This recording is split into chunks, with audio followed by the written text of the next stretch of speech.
Okay. Adichunchanagiri ಮಠದ ನಮ್ಮ ಹಿರಿಯ ಗುರುಗಳಾದಂಥ ಬಾಲಗಂಗಾಧರನಾಥ ಸ್ವಾಮೀಜಿಯವರ ಗುರು ಐಕ್ಯ ಭೈರವೈಕ್ಯ ಮಂದಿರದ ಉದ್ಘಾಟನೆಗೆ ನಮ್ಮೆಲ್ಲರ ನೆಚ್ಚಿನ ಪ್ರಧಾನಿ ನರೇಂದ್ರ ಮೋದಿಜಿಯವರು ಬರ್ತಾ ಇದ್ದಾರೆ ಕಾರ್ಯಕ್ರಮಕ್ಕೆ. ಅವರು ನಮ್ಮ ಪ್ರಧಾನಿ, ಅದರಿಂದ ಕಾರ್ಯಕ್ರಮ ಭಾಳ ಅಚ್ಚುಕಟ್ಟಾಗಿ ಆಗಬೇಕು ಅನ್ನೋ ದೃಷ್ಟಿಯಿಂದ ನಾನಿವತ್ತು ನಿನ್ನೆ ನಮ್ಮ ನಿರ್ಮಲಾನಂದ ಮಹಾಸ್ವಾಮಿಗಳಿಗೆ ಫೋನ್ ಮುಖಾಂತರ ಮಾತಾಡಿದ್ದೇನೆ. ಅವರು ಬರ ಕೇಳಿದ್ರು, ಬಂದು ನೀವು ಒಂದ್ಸರಿ ಅಂತ ಬಂದಿದ್ದೀನಿ. ಇವತ್ತು ಎಲ್ಲ ವೀಕ್ಷಣೆಯನ್ನು ಮಾಡಿದ್ದೀರಿ. ಒಳ್ಳೆ ರೀತಿ ತಯಾರಿ ಆಗ್ತಾಯಿದೆ. ಒಳ್ಳೆ ಆದಿಚುಂಚನಗಿರಿ ಮಠದ ಒಂದು ಸ್ತಂಭಗಳೇ ಹಾಗಾಗಿದೆ, ಆ ಥರದ ಒಂದು ಬ್ಯಾಕ್ಗ್ರೌಂಡ್ ಇರುವಂಥ ಒಂದು ಮಂಟಪವನ್ನು ವೇದಿಕೆ ಮೇಲೆ ಮಾಡಿದ್ದಾರೆ. ಸಾವಿರಾರು ಜನ ಕೂತ್ಕೊಳ್ಳೋವಂಥ ಒಂದು ವ್ಯವಸ್ಥೆನೂ ಕೂಡ ಆಗಿದೆ. LED ವ್ಯವಸ್ಥೆ ಆಗಿದೆ. ಸೊ ನರೇಂದ್ರ ಮೋದಿಯವರು ಈ ಮಠದ ಬಗ್ಗೆ ಭಾಳ ಪ್ರೀತಿ ಇರ್ತಕ್ಕಂಥವ್ರು. ಹಿಂದೆನೂ ಕೂಡ ಮಠದ ಎಲ್ಲ ಕಾರ್ಯಕ್ರಮಕ್ಕೂ ನರೇಂದ್ರ ಮೋದಿಯವರು ಬಂದಿದ್ದಾರೆ. ಆ ದೃಷ್ಟಿಯಿಂದ ಈ ಕಾರ್ಯಕ್ರಮ ಯಶಸ್ವಿ ಆಗಬೇಕು ಅನ್ನೋ ದೃಷ್ಟಿಯಿಂದ ಈ ತಯಾರಿಯನ್ನು ನೋಡೋದಕ್ಕೆ, ತಯಾರಿಯಲ್ಲಿ ಏನೇನು ವ್ಯವಸ್ಥೆಗಳಾಗಿದೆ ಇವೆಲ್ಲವನ್ನು ಪರಮ ಪೂಜ್ಯ ಸ್ವಾಮೀಜಿಯವ್ರ ಜೊತೆ, ನಮ್ಮ ಚಿಕ್ಕ ಸ್ವಾಮೀಜಿಯವ್ರ ಜೊತೆನೂ ಕೂಡ ಗುರು ಭೈರವ ಮಂದಿರಕ್ಕೂ ಭೇಟಿ ಮಾಡಿದ್ದೀನಿ ನಾನು.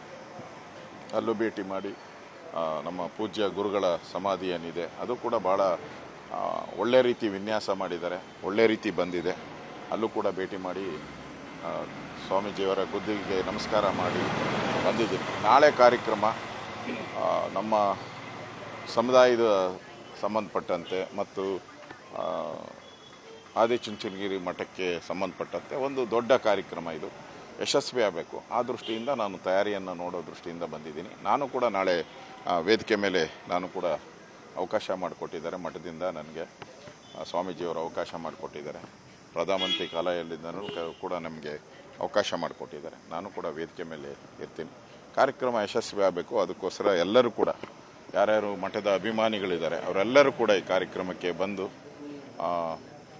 ಪೂಜ್ಯ ನಮ್ಮ ದೊಡ್ಡ ಸ್ವಾಮೀಜಿಯವರ ಆಶೀರ್ವಾದ ಪಡಿಬೇಕು ಅನ್ನೋ ಮನವಿಯನ್ನು ಕೂಡ ನಾನು ರಾಜ್ಯದ ಮೂಲೆ ಮೂಲೆಗಳಿರ್ತಕ್ಕಂಥ ಆದಿಚುಂಚನಗಿರಿ ಮಠದ ಭಕ್ತರಿಗೆ ವಿನಂತಿಯನ್ನು ಮಾಡ್ತೀನಿ.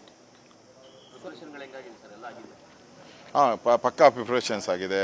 ಈಗಾಗಲೇ ಚೇರ್ಸು ಇವೆಲ್ಲನೂ ಮತ್ತು ಪೊಲೀಸರು, SPG ಇವೆಲ್ಲ ಕೂಡ ಬಂದೋಬಸ್ತ್ ಆಗಿದೆ. ಕೊನೆ ಹಂತದ್ದು ಫೈನಲ್ ಟಚ್ ಅಪ್ ಮಾಡ್ತಾ ಇದ್ದಾರೆ. ಇದು ಮಂಟಪನೂ ಅಷ್ಟೇ, ಗುರು ಭೈರವ ಮಂಟಪನೂ ಕೂಡ ಇನ್ನು ಸ್ವಲ್ಪ ಪೇಂಟಿಂಗ್ ಏನೋ ಕಡಿಮೆ ಮಾಡ್ತಾಯಿದ್ರು, ಅದನ್ನು ಸ್ವಲ್ಪ ಮಾಡ್ಬೋದು. ಇನ್ನೊಂದು 2 ಗಂಟೆಯಲ್ಲಿ ಅದು ಮುಗ್ದೋಗ್ತದೆ. ಒಟ್ಟಾರೆ ಭಾಳ ವ್ಯವಸ್ಥಿತವಾಗಿ ಒಳ್ಳೆ ರೀತಿ ಕಾರ್ಯಕ್ರಮ ಆಗ್ತಾಯಿದೆ. ನನಗೂ ಖುಷಿ ಆಗ್ತದೆ. ಸಾರ್ವಜನಿಕ ದೊಡ್ಡ ಸಭೆ ಇದೆ. ಫಸ್ಟು ಅವರು ಬಂದು ಭೈರವನ ಪೂಜೆಯನ್ನು ಮುಗಿಸ್ತಾರೆ. ಆ ಭೈರವನ ಪೂಜೆ ಆದಮೇಲೆ ಗುರು ಭೈರವೈಕ್ಯ ಮಂದಿರದ ಉದ್ಘಾಟನೆಯನ್ನು ಮಾಡ್ತಾರೆ. ಅದಾದಮೇಲೆ ಅವರು ಸಾರ್ವಜನಿಕ ಸಭೆಗೆ ವೇದಿಕೆಗೆ ಬರ್ತಾರೆ. ಇಷ್ಟು ಕಾರ್ಯಕ್ರಮ ಇರ್ತಕ್ಕಂಥದ್ದು. 2022ಗೆ NDA ಮುಖ್ಯಮಂತ್ರಿ ಅಭ್ಯರ್ಥಿ ಕುಮಾರಸ್ವಾಮಿ ಅಂತ ಚರ್ಚೆ ನೋಡಿ. 2028ಕ್ಕೆ ಕರ್ನಾಟಕದಲ್ಲಿ ಬಿಜೆಪಿ ನೇತೃತ್ವದ ಸರ್ಕಾರ ಬರೋದು ಗ್ಯಾರಂಟಿ. BJP ನೇತೃತ್ವದ ಸರ್ಕಾರ ಬರ್ತೈತೆ, NDA ನೇತೃತ್ವದ ಸರ್ಕಾರ ಬರ್ತೈತೆ. ಅದರಿಂದ ಇಲ್ಲಿ ಮುಖ್ಯಮಂತ್ರಿಗಳು ಆಗುವಂಥವ್ರ ಪಟ್ಟಿ ದೊಡ್ಡದಾಗೇ ಇದೆ. ಹೌದೌದು, ಪಕ್ಕ ಅದರಲ್ಲಿ ಏನು ಡೌಟೇ ಇಟ್ಕೊಂಬೇಡಿ. ಯಾರು?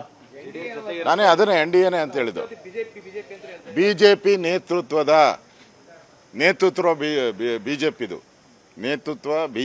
BJP ನೇತೃತ್ವದ ಸರ್ಕಾರ ಕರ್ನಾಟಕದಲ್ಲಿ ಬರುತ್ತೆ. ಇದು ಪ್ರಶ್ನೆನೇ ಇಲ್ಲ. ಇರುತ್ತೆ, ಪ್ರಶ್ನೆನೇ ಇಲ್ಲ. ಈಗಿದೆ ಅಲ್ಲ, ಪಾರ್ಲಿಮೆಂಟಲ್ಲೂ ಅವ್ರಿಗೆ ನಾವು 28 ಸೀಟಲ್ಲಿ 4 ಸೀಟು ಕೊಟ್ಟಿದ್ರಿ ಅವ್ರಿಗೆ. ಪಾರ್ಲಿಮೆಂಟಲ್ಲೂ 1, 2, 3 ಸೀಟ್ ಕೊಟ್ಟಿದ್ರಿ ಅವ್ರಿಗೆ. ಹೌದೌದು, BJP ನೇತೃತ್ವದ ಸರ್ಕಾರ ಕರ್ನಾಟಕದಲ್ಲಿ ಬರ್ತದೆ, ಪ್ರಶ್ನೆನೇ ಇಲ್ಲ. ಯಾರು ಮುಖ್ಯಮಂತ್ರಿ ಆಗಬೇಕು ಅನ್ನೋ ತೀರ್ಮಾನ ಮಾಡೋದು ನರೇಂದ್ರ ಮೋದಿಯವರು, ಅಮಿತ್ ಶಾ ಅವರು ತೀರ್ಮಾನ ಮಾಡ್ತಾರೆ. ಯಾಕಂದರೆ NDA ನೇತೃತ್ವದ ನಾಯಕತ್ವ ವಹಿಸಿರ್ತಕ್ಕಂಥವ್ರು ನರೇಂದ್ರ ಮೋದಿಯವರು. ಅವ್ರು ಏನು ತೀರ್ಮಾನ ಮಾಡ್ತಾರೆ ಅದು. ಸಿಎಂ ಅಭ್ಯರ್ಥಿ ಏನೋ ಚರ್ಚೆ ಆಗ್ತಾ ಇದೆ ಸರ್. ಇಲ್ಲ, ಆ ಥರದ್ದು ಭಾಳ ಜನ ಚರ್ಚೆ ಮಾಡ್ತಾನೆ ಇದೆ. ಎಲ್ಲರ ಹೆಸರು ಈಗಾಗಲೇ ಒಂದು 10 ಹೆಸರು ಬಂದಿದ್ದಾರೆ, ನಾನು ಮುಖ್ಯಮಂತ್ರಿ ಅಂತ. ಅದರಲ್ಲಿ ಹೌದು, BJP ಆಶೀರ್ವಾದ ಇದ್ದರೆ ನಾನು ಕೂಡ ಆಗ್ಬೋದು. ನರೇಂದ್ರ ಮೋದಿಯವರು, BJP ಜನಗಳ ಆಶೀರ್ವಾದ ಇದ್ದರೆ ನಾನು ಕೂಡ ಆಗ್ಬೋದು. ನಮ್ಮ ಥರ BJPಯಲ್ಲಿ ಭಾಳ ಜನ ಇದ್ದಾರೆ ಮುಖ್ಯಮಂತ್ರಿ ಆಸ್ಪರೆಂಟು, ಸುಮಾರು ಒಂದು 60 ಜನ ಮೇಲೆ ಇದ್ದಾರೆ ನಮ್ಮಲ್ಲೂ ಕೂಡ. ಅದರಿಂದ ಈಗ ನಾವು ಅಧಿಕಾರಕ್ಕೆ ಬರೋವಂಥದ್ದು ಮುಖ್ಯ, ಮುಖ್ಯಮಂತ್ರಿ ಯಾರಾಗ್ತಾರೆ ಅನ್ನೋದು ಮುಖ್ಯ ಅಲ್ಲ. ಈಗ ಮುಖ್ಯಮಂತ್ರಿ ಯಾರಾಗ್ತಾರೆ, ಯಾರು ನೇತೃತ್ವ ವಹಿಸ್ತಾರೆ ಅದು ಮುಖ್ಯ ಅಲ್ಲ. ಕರ್ನಾಟಕದಲ್ಲಿರುವಂಥ ಈ ಅಭಿವೃದ್ಧಿ ವಿರೋಧಿ, ಭ್ರಷ್ಟಾಚಾರದಲ್ಲಿ ತೊಡಗಿರ್ತಕ್ಕಂಥ ಕರಪ್ಟ್ ಸಿದ್ದರಾಮಯ್ಯ ನೇತೃತ್ವದ ಸರ್ಕಾರ ತೊಲಗಬೇಕು, ಅದು ಮುಖ್ಯ. ಮುಂದೆ ಯಾರಾಗ್ತಾರೆ, ಮುಖ್ಯಮಂತ್ರಿ ಯಾರಾಗ್ತಾರೆ, ಮಂತ್ರಿ ಆಗ್ತಾರೆ, ಅದು ಇವಾಗ ಅಪ್ರಸ್ತುತ. ಆ ದೃಷ್ಟಿಯಿಂದ ನಮ್ಮ ದೃಷ್ಟಿ ಏನಿದ್ರು 28ಕ್ಕೆ BJP ನೇತೃತ್ವದ ಸರ್ಕಾರ ಕರ್ನಾಟಕದಲ್ಲಿ ಬರೋವಂಥದ್ದಕ್ಕೆ ಏನೇನು ಪ್ರಯತ್ನ ಮಾಡಬೇಕು ಆ ಎಲ್ಲ ಪ್ರಯತ್ನಗಳನ್ನು ವಿಧಾನಸಭೆ ಒಳಗಡೆನೂ ಮಾಡ್ತಾ ಇದ್ದೀರಿ, ಹೊರಗಡೆನೂ ಹೋರಾಟವನ್ನು ಮಾಡ್ತಾ ಇದ್ದೀರಿ. ನೀವು NDA ಮೈತ್ರಿ ಅಂತ ಹೇಳ್ತೀರಿ ಸರ್. ಈಗ ಮಂಡ್ಯದಲ್ಲಿ ಮಾಜಿ ಶಾಸಕರೊಬ್ಬರು ಹೇಳಿದ್ದಾರೆ, JDS ಪಕ್ಷನ ಕಾಂಗ್ರೆಸ್ ಮತ್ತು BJPಗೆ ಅಡಮಾನ ಇಡ್ತಾ ಇದ್ದಾರೆ ಅಂತ. ಅದು ಅವರ ಅಭಿಪ್ರಾಯ.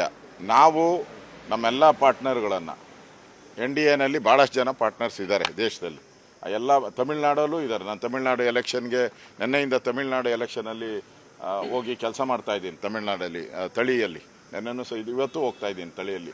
ಇವತ್ತು ನಡ್ಡಾ ಅವರು, ನಮ್ಮ ಇಂದಿನ ರಾಷ್ಟ್ರೀಯ ಅಧ್ಯಕ್ಷರು, ಪ್ರಚಾರಕ್ಕೋಸ್ಕರ ಬರ್ತಾ ಇದ್ದಾರೆ. ನಾನು ಅಲ್ಲಿ ಹೋಗ್ತಾ ಇದ್ದೀನಿ. ಅಲ್ಲೂ ಭಾಳಷ್ಟು ಜನ ಪಾರ್ಟ್ನರ್ ಇದ್ದಾರೆ.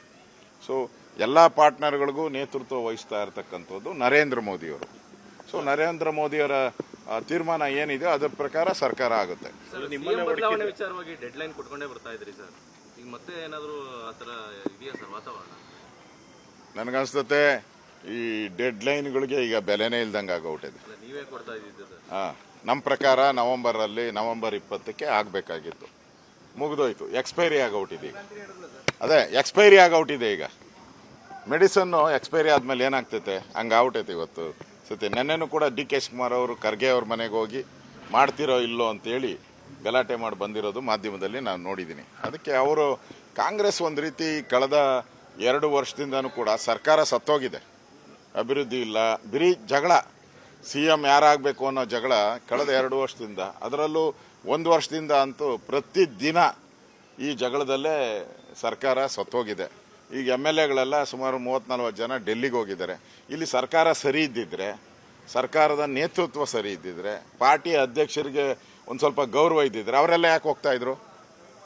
DK ಶಿವಕುಮಾರ್ ಬೆದರಿಕೆಗೆ ಬಗ್ಗದೆ ಜಗ್ಗದೆ ಹೋಗಿದ್ದಾರೆ. ಅಲ್ಲಿ DK ಶಿವಕುಮಾರ್ ಆವಾಜ್ಗೆ 3 ಪೈಸದ ಬೆಲೆ ಕೊಡದೆ ಅಲ್ಲಿ ಹೋಗಿದ್ದಾರೆ ಅಂತ ಹೇಳಿದ್ರೆ ಅವ್ರು ಯಾವ ಲೆವೆಲ್ MLAಗಳು ಲೆಕ್ಕ ಹಾಕೊಳ್ಳಿ. ಕಾಂಗ್ರೆಸ್ಸಿನ ಲೆವೆಲ್ MLA ಲೆವೆಲ್ಗಳೇನು, ಅವರ ವರ್ಚಸ್ಸು ಏನೋದು ಅರ್ಥ ಆಗೋ ಅಂದರೆ DK ಶಿವಕುಮಾರ್ಗೆ ಬೆಲೆ ಕೊಡ್ತಾ ಇಲ್ಲ ಅವರು. ಅದರಿಂದ ಪಕ್ಕ ಈಗ ಅವ್ರು ಹೋಗಿ ಖರ್ಗೆ ಅವ್ರ ಮನೆ ಬಾಗಿಲು ಕೂತಿದ್ದಾರೆ. ಅಲ್ಲಿ ನೋಡಿದ್ರೆ MLAಗಳೆಲ್ಲ ಡೆಲ್ಲಿಯಲ್ಲಿ ಕೂತಿದ್ದಾರೆ. ಅಲ್ಲಿಂದನೇ ಹೇಳಿದ್ದಾರೆ DK ಯಾರು ನಮಗೆ ಆವಾಜ್ ಹಾಕಕ್ಕೆ ಅಂತ ಪಟ್ಟಣ್ ಶೆಟ್ಟಿ ಅವರು ಸ್ಟೇಟ್ಮೆಂಟ್ ಕೊಟ್ಟಿದ್ದಾರೆ. ಅದರಿಂದ ಕಾಂಗ್ರೆಸ್ಸಲ್ಲಿ ಎಲ್ಲ ಸರಿ ಇಲ್ಲ. ಜಗಳ ಒಟ್ಟಲ್ಲಿ ಅವ್ರಿಗೆ ಇರೋ ಇನ್ನು 2 ವರ್ಷ ಅವಧಿಯಲ್ಲಿ ಮುಖ್ಯಮಂತ್ರಿ ಆಗುವಂಥ ಕನಸುಗಳನ್ನು ಇಟ್ಕೊಂಡಿರೋರು, ಮಂತ್ರಿಗಳಾಗಿರುವಂಥವ್ರು ಜಗಳ ಶುರು ಮಾಡಿದ್ದಾರೆ. ಒಟ್ಟೆ ಈಗ ಕಾಂಗ್ರೆಸ್ ಪಾರ್ಟಿ ಜಗಳಗಳ ಪಾರ್ಟಿ. ಹಿಂದೆ ನಾವು ಹಿಂದೆ ಜನತಾದಳ ಇತ್ತಲ್ಲ, ಆವಾಗ ಹಳೇದು, ಅದು ಜಗಳಗಳ ಪಾರ್ಟಿ ಅಂತ ಇದ್ರಿ. ಈಗ ಕಾಂಗ್ರೆಸ್ಸು ಜಗಳಗಳ ಕಾಂಗ್ರೆಸ್. ಈಗ ಜಗಳ ಮಾಡೋದರಲ್ಲಿ ನಿಸ್ಸೀಮರಾಗಿದ್ದಾರೆ. ಯಾರ ಮಾತು ಯಾರು ಕೇಳ್ತಾ ಇಲ್ಲ MLAಗಳು. ಆ ಪರಿಸ್ಥಿತಿ ಕರ್ನಾಟಕದಲ್ಲಿದೆ. ಒಂದು ರೀತಿ ಕರ್ನಾಟಕ ಸರ್ಕಾರ ಜನರ ಪಾಲಿಗೆ ಸತ್ತೋಗಿದೆ. ಈಗೇನಿದ್ರು ಮುಂದಿನ ದಿನಗಳಲ್ಲಿ BJP ನೇತೃತ್ವದ ಸರ್ಕಾರ ಕರ್ನಾಟಕದಲ್ಲಿ ಬರುತ್ತೆ, ಪ್ರಶ್ನೆನೇ ಇಲ್ಲ. ಯಾರು ಮುಖ್ಯಮಂತ್ರಿ ಆಗಬೇಕು, ಯಾರು ಮಂತ್ರಿ ಆಗಬೇಕು ಅದು ತೀರ್ಮಾನ ಮಾಡೋದು ಏಕೈಕ ವ್ಯಕ್ತಿ ನರೇಂದ್ರ ಮೋದಿಯವರು. ಅಲ್ಲಿವರೆಗೂ ನಮ್ಮಲ್ಲಿರೋವಂಥ ಎಲ್ಲ BJPಯಲ್ಲಿರೋ 63 ಜನನೂ ಮುಖ್ಯಮಂತ್ರಿಗಳಾಗಬೇಕು ಅಂತ ಕನಸು ಕಾಣ್ತಾರೆ. JDSಯಲ್ಲಿರೋ 16-17 ಜನನೂ ಕೂಡ ಕನಸು ಕಾಣ್ತಾರೆ. ಅದು ಎಲ್ಲ ಯಾರು ತಪ್ಪು ಅಂತ ನಾನು ಹೇಳಲ್ಲ, ಕನಸು ಎಲ್ಲರೂ ಕಾಣ್ಬೋದು. ಆದರೆ ತೀರ್ಮಾನ ಮಾಡೋದು ನರೇಂದ್ರ ಮೋದಿಯವರು. ಫಸ್ಟು ಸರ್ಕಾರ ಬರಬೇಕು, ಮುಖ್ಯಮಂತ್ರಿ ಯಾರಾಗಬೇಕು ಅನ್ನೋದು ಅದು ನೆಕ್ಸ್ಟು. ಫಸ್ಟು ಸರ್ಕಾರ, ನೆಕ್ಸ್ಟು ಮುಖ್ಯಮಂತ್ರಿ ಯಾರಾಗಬೇಕು ಅನ್ನೋದು ಆಮೇಲೆ. ಜಾಸ್ತಿನೇ ಹೇಳ್ಸಿದ್ದೀರ.